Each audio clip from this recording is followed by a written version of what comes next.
Salam sejahtera saudara-saudara sekalian di Gereja Advent Riverside maupun para pemirsa lainnya yang mengikuti acara 100 hari berdoa. Ayat tema terdapat di dalam Matius 5 ayat 17 sampai 18 yang berbunyi, "Janganlah menyangka bahwa aku datang untuk meniadakan hukum Taurat atau kitab para nabi. Aku datang bukan untuk meniadakannya, melainkan untuk menggenapinya. Karena aku berkata kepadamu, sesungguhnya selama belum lenyap langit dan bumi ini, satu iota atau satu titik pun tidak akan ditiadakan dari hukum Taurat sebelum semuanya terjadi." Dan untuk itu kita akan mulai dengan doa. Mari kita berdoa. Saat ini ya Tuhan, kami siap untuk mempelajari firman dan kami membutuhkan pertolongan-Mu. Kiranya Roh Kudus diturunkan kepada kami untuk membantu kami mengerti, untuk menggerakkan hati dan pikiran kami, supaya kami melihat kebenaran di dalam pelajaran firman Tuhan. Inilah yang kami minta Bapa. Dalam nama Yesus kami berdoa. Amin. Ketika Yesus berbicara, dia sementara berhadapan dengan kerumunan orang banyak. Mereka telah mengikuti dia ketika dia menyampaikan khotbah di atas bukit. Dan saat itu mereka berada di Galilea. Dan fokus yang kedua dari ayat yang sudah kita bacakan adalah mengenai hukum Taurat. Dan di dalam konteks kebudayaan Timur dekat kuno, hukum biasanya tertulis, dan hasil galian arkeologi telah menemukan catatan-catatan hukum dari bangsa-bangsa kuno, bangsa Sumeria, bangsa Babilonia, bangsa Asyur, dan orang-orang Het. Dan dari temuan-temuan itu, mereka lihat bahwa salah satu karakteristik umum dari hukum yang tertulis dari bangsa-bangsa ini adalah demikian, bahwa pembuat hukum selalu memproklamasikan ideal dari hukum tersebut secara tertulis. Dia atau pembuat hukum itu mengharapkan bahwa semua cita-cita, idaman, atau teladan yang tertuang di dalam hukum atau undang-undang itu akan dipraktikkan di mana saja, sejauh teritori atau jurisdiksi yang berlaku. Akan tetapi, para pembuat hukum itu sadar bahwa itu tidak dapat dipaksakan di semua tempat. Dan biasanya para pembuat hukum adalah raja-raja. Dan jika ada yang mengeluh tentang hukum atau undang-undang itu, mereka akan langsung ke istana raja. Di dalam Perjanjian Lama, hukum disebut sebagai Torah. Sangat dekat bukan dengan Taurat. Dari satu bahasa Timur Tengah yang ada persamaan tata bahasa dan leksikal dengan bahasa Ibrani, yaitu bahasa Arab. Dan dari bahasa Arab datang bahasa Indonesianya, Taurat. Dan di dalam konsep Perjanjian Lama, Torah atau Taurat memiliki arti memberi arah, memberikan petunjuk, memberikan tuntunan. Sehingga fungsi utama dari hukum di dalam Ibrani adalah untuk menjadi petunjuk pribadi, dan bukan hanya bagi dirinya sendiri, tetapi untuk bangsa. Fungsi hukum adalah untuk mengatur tata cara hidup secara etika, moral, sosial, dan spiritual, dan semua ini di dalam konteks dengan perjanjian dengan Tuhan. Jadi walaupun hukum ini mengandung undang-undang dan larangan yang ada hubungannya dengan konsep-konsep dari hukum yang tertulis, tetap ada banyak perbedaan. Saudaraku, tujuan utama dari hukum bangsa Ibrani adalah untuk menopang seluruh kehidupan bangsa yang telah dipilih Tuhan di atas bangsa lain, agar supaya mereka secara sadar bisa hidup di hadapan Allah, menjadi imamat yang rajani dan bangsa yang kudus. Akan tetapi, Orang Ibrani tampaknya tidak pernah menganggap hukum sebagai sesuatu yang statis, tetapi lebih sebagai refleksi dinamis dari sifat dan vitalitas wahyu ilahi. Sehingga dengan demikian, hukum perjanjian dapat dimodifikasi dan diadaptasi untuk menghadapi situasi yang berubah tanpa kesulitan yang serius, seperti interpretasi 10 hukum.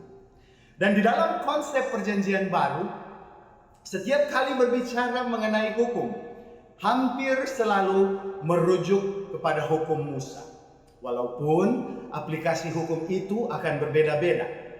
Nah, hukum Musa ada 3 bagian.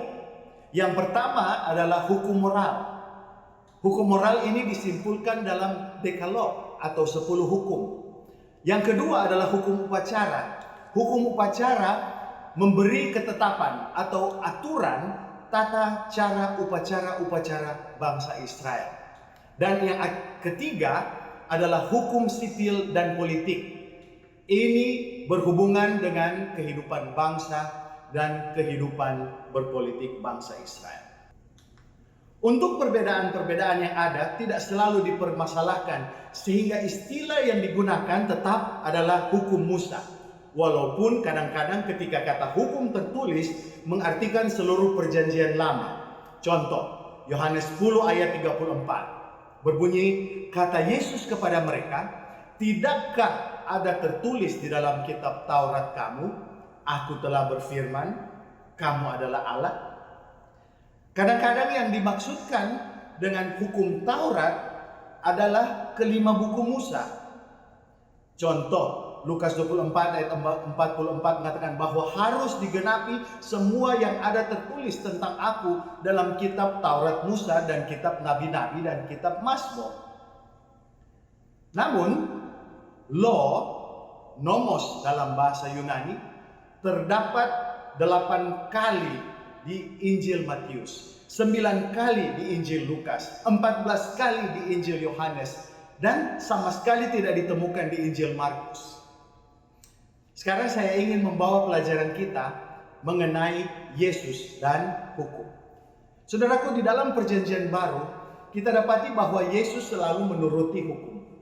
Orang tua Yesus, Yusuf dan Maria, dengan setia mereka selalu mentaati peraturan Yahudi.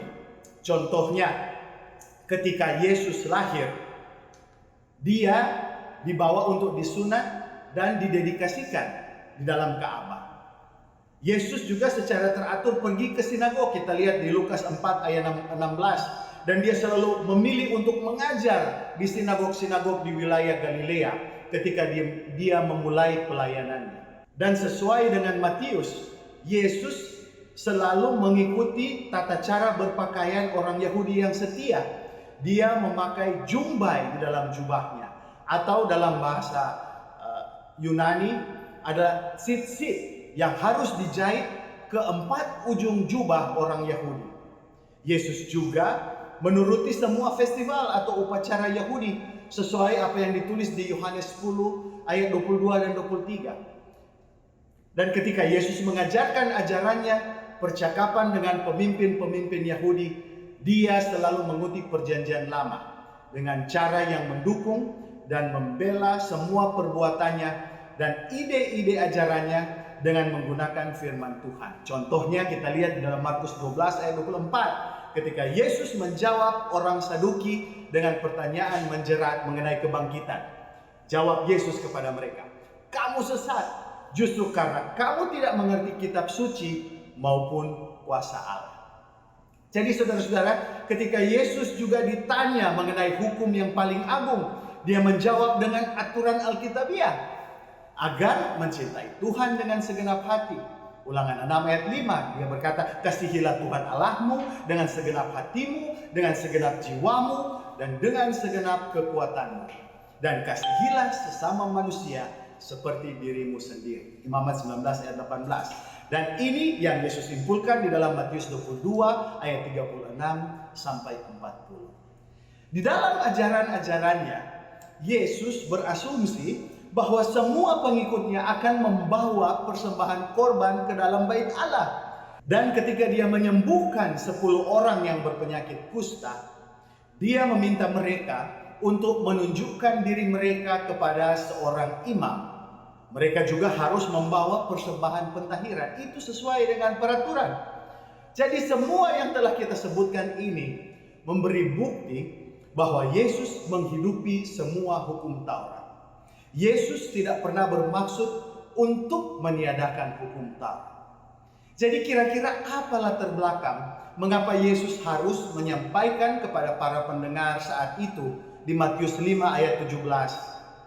Matius 5 ayat 17 adalah pernyataan negatif yang Yesus sebutkan untuk menandakan bahwa orang-orang ada yang berpikir bahwa Yesus datang untuk mengobrak-abrik tradisi hukum Taurat. Karena kita lihat ketika Yesus memulai pelayanan publiknya, sudah ada masalah.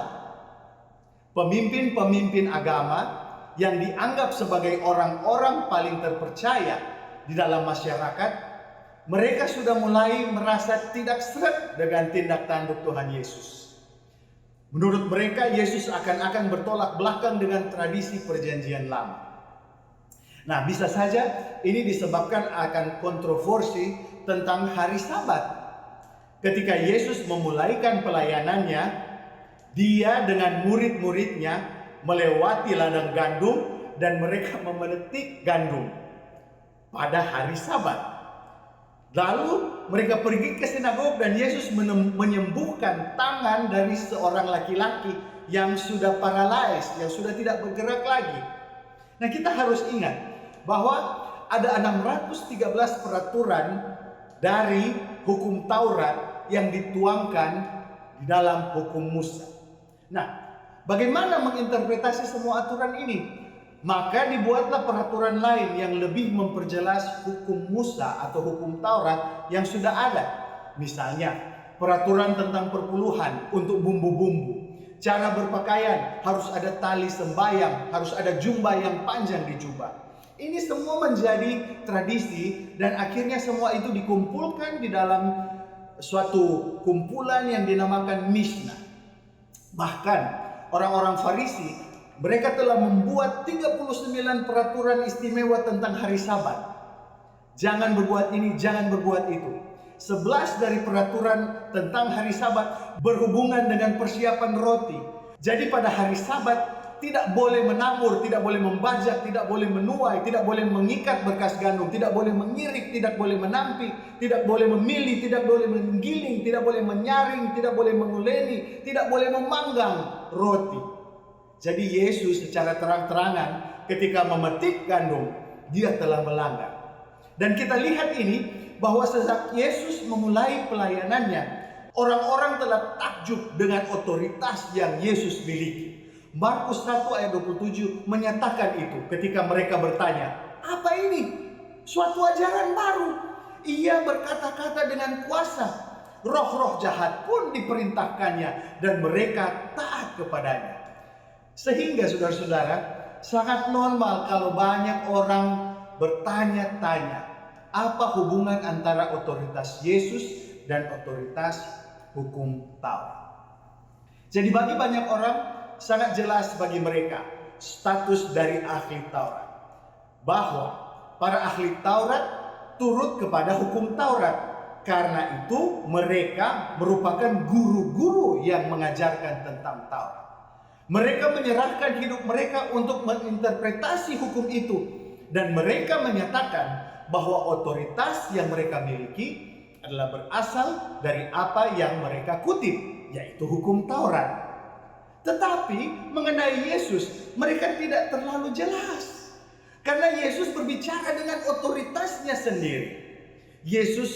Dia suka menggunakan formula yang tidak pernah digunakan oleh para nabi. Bahkan Yesus tidak pernah menggunakan frase-frase yang digunakan oleh penulis modern. Coba kita lihat. Yesus akan memperkenalkan ucapan-ucapan yang mengesankan dengan frase truly I say unto you, atau verily, verily I say unto you.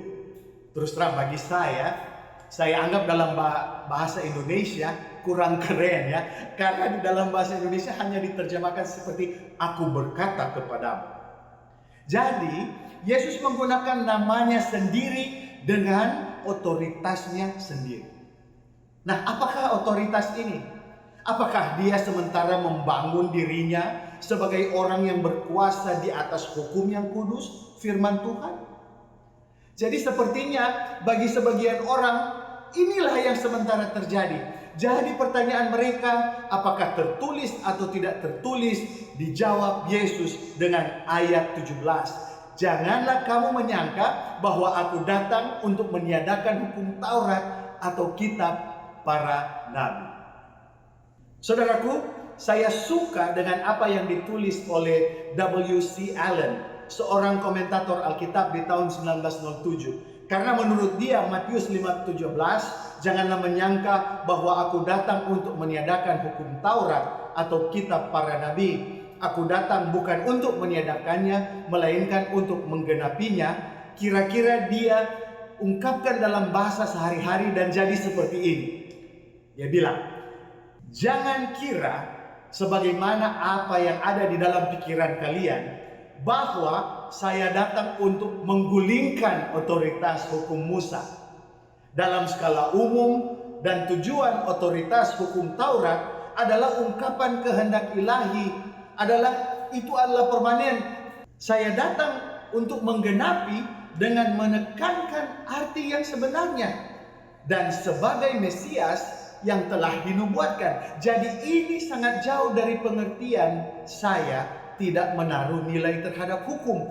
Justru saya katakan bahwa kebenaran yang kalian miliki harus lebih mendasar dari kebenaran para ahli Taurat dan orang-orang Farisi. Jangan berdasar hanya pada setiap huruf dari hukum itu, tetapi berdasarkanlah wawasan Anda tentang prinsip-prinsip yang mendasari hukum Taurat. Itu yang W.C. Allen katakan. Jadi saudara-saudaraku, sangat jelas di ayat ini bahwa Yesus tidak bertentangan dengan hukum Taurat, tetapi dia tidak suka dengan legalitas agama. Dan di legalitas agama inilah yang telah dibangun oleh para ahli Taurat dengan menggunakan hukum Taurat sebagai fondasi dari tradisi legalitas tersebut. Nah, menggenapi di dalam ayat ini boleh diartikan sebagai berikut. Pertama, bahwa Yesus akan melakukan segala sesuatu yang tertulis di dalam firman Tuhan. Dan ini sudah kita buktikan di bagian pertama tadi, bahwa Yesus mengikuti semua apa yang diputuskan oleh hukum Taurat untuk seorang Yahudi bertindak. Yang kedua, ini juga bisa berarti bahwa Yesus akan mengungkapkan arti yang sebenarnya di dalam firman Tuhan. Dan yang ketiga, ini bisa berarti bahwa di dalam kehidupan dan ajaran-ajarannya Yesus akan menggenapi firman Tuhan hingga selesai. Jadi saya rasa setiap tafsiran atau artian di atas ada kebenarannya. Jadi mungkin Yesus telah melakukan lebih dari 3 artian tadi. Kita tidak tahu. Jadi apa artinya semua ini bagi para pengikut-pengikut Kristus modern? Saudaraku, seperti Yesus, saya kira kita harus mengikuti dan mentaati firman Tuhan, termasuk hukum Allah. Karena hukum Allah berdasarkan kasih.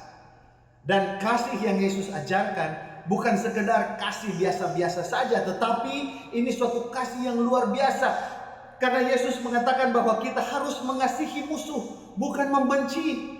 Ya, Yesus katakan, kasihilah Tuhan Allahmu dengan segenap hatimu dan dengan segenap jiwamu dan dengan segenap akal budimu. Selanjutnya, Yesus juga mengatakan, dan hukum yang kedua yang sama dengan itu ialah kasihilah sesama manusia seperti dirimu sendiri. Saya rasa ini adalah perintah untuk mengasihi yang sangat radikal. Mengasihi musuhmu, mengasihi sesamamu. Bahkan murid-murid dan rasul-rasul melanjutkan ajaran untuk mengasihi itu. Rasul Paulus berkata, sebab seluruh hukum Taurat tercakup dalam satu firman ini, yaitu kasihilah sesamamu manusia seperti dirimu sendiri. Galatia 5 ayat 14. Bahkan Yakobus berkata, kasihilah sesamamu manusia seperti dirimu sendiri. Yakobus 2 ayat 8. Petrus juga mengajarkan, tetapi yang terutama, kasihilah sungguh-sungguh seorang akan yang lain. Sebab kasih menutupi banyak sekali dosa. 1 Petrus 4 ayat 8. Jadi saya ingin menutup dengan kutipan Mrs. White yang berkata, dari semua orang yang paling mulia dan yang paling lembut di antara manusia hanyalah pantulan cahaya yang redup dari keindahan karakter Kristus. Yesus menyatakan gambar dan rupa Allah, cahaya kemuliaannya, penebus yang menyangkal dirinya melalui penggembaraan kasihnya di bumi adalah perwakilan yang hidup dari karakter hukum Tuhan. Dan di dalam hidupnya tercermin kasih dari surga. Prinsip-prinsip yang serupa dengan Kristus mendasari hukum-hukum kebenaran yang kekal itu.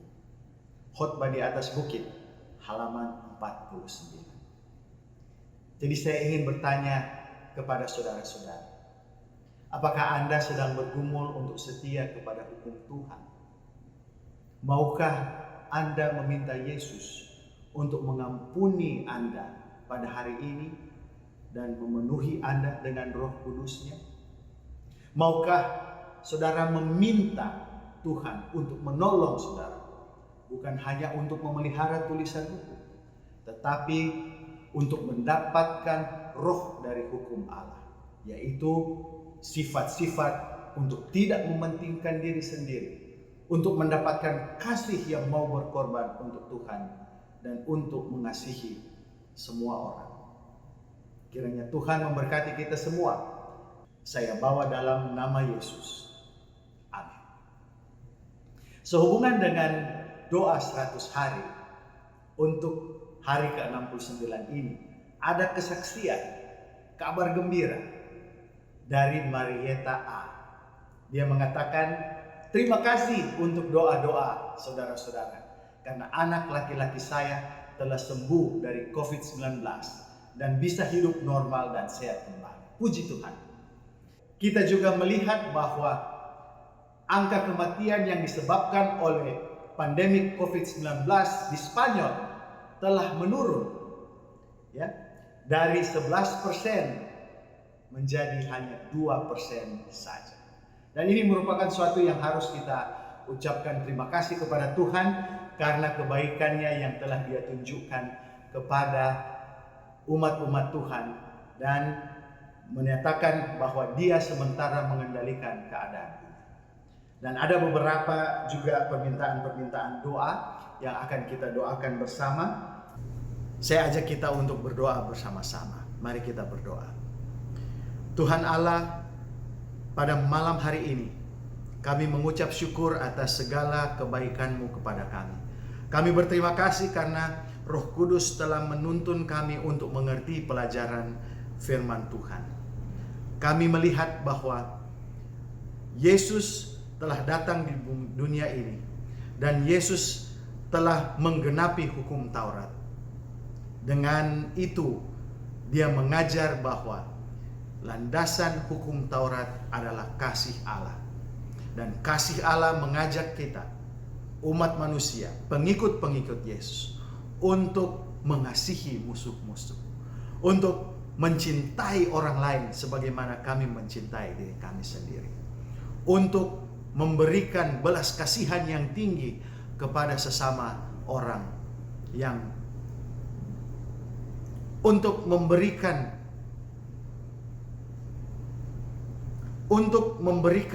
kasih yang untuk memberikan kasih Kristus kepada orang-orang lain, agar mereka boleh melihat bahwa pengikut Kristus memantulkan kasih Kristus. Dan pada malam hari ini Tuhan, kami mengucap syukur karena ada kesaksian-kesaksian atas kesembuhan dari COVID-19. Dan hamba percaya malam ini, saudara-saudara yang menonton siaran ini, mereka mempunyai beban-beban di dalam hati mereka. Dan kami mau doakan semua beban mereka itu. Namun sebelumnya kami mau doakan pokok-pokok doa yang telah diungkapkan melalui website. Namun sebelumnya kami mau mendoakan pokok-pokok doa ini. Kami mau berdoa, meminta berkat Tuhan bagi anggota-anggota yang menjalankan usaha taksi di